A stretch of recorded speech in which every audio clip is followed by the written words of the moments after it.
Hello everyone, आपका हमारे channel पर स्वागत है। सबसे बढ़कर कौन? अंग देश के एक गांव में एक धनी ब्राह्मण रहता था। उसके 3 पुत्र थे। एक बार ब्राह्मण ने एक यज्ञ करना चाहा। उसके लिए कछुए की ज़रूरत हुई। उसने तीनों भाइयों को कछुआ लाने को कहा। वे तीनों समुद्र पर पहुँचे। वहाँ उन्हें एक कछुआ मिल गया। बड़े ने कहा, मैं भोजन चंग हूँ, इसीलिए कछुए को नहीं छूऊंगा। मझला बोला, मैं नारी चंग हूँ, मैं नहीं ले जाऊंगा। सबसे छोटा बोला, मैं शैया चंग हूँ, सो मैं नहीं ले जाऊंगा। वे तीनों इस बहस में पड़ गए कि उनमें कौन बढ़कर है। जब वे आपस में इसका फैसला न कर सके तो राजा के पास पहुँचे। राजा ने कहा, आप लोग रुकिए, मैं तीनों की अलग अलग जांच करूंगा। इसके बाद राजा ने बढ़िया भोजन तैयार कराया और तीनों खाने बैठे। सबसे बड़े ने कहा, मैं खाना नहीं खाऊंगा, इसमें मुर्दे की गंध आती है। वह उठकर चला।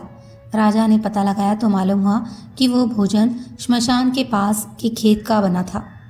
राजा ने कहा, तुम सचमुच भोजन चंग हो, तुम्हें भोजन की पहचान है।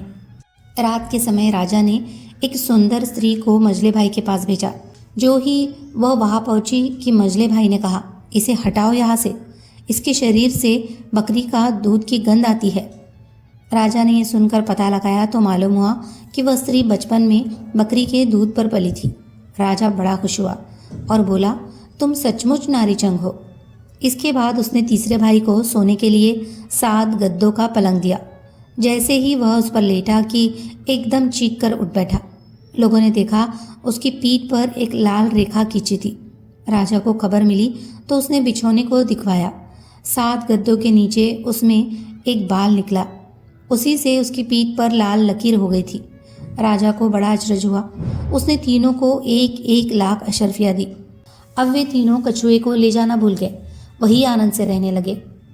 इतना कहकर बेताल बोला, हे राजा, तुम बताओ, उन तीनों में से बढ़कर कौन था?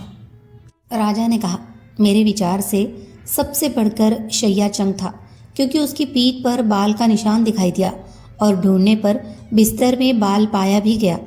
बाकी 2 के बारे में तो ये कहा जा सकता है कि उन्होंने किसी से पूछकर जान लिया होगा।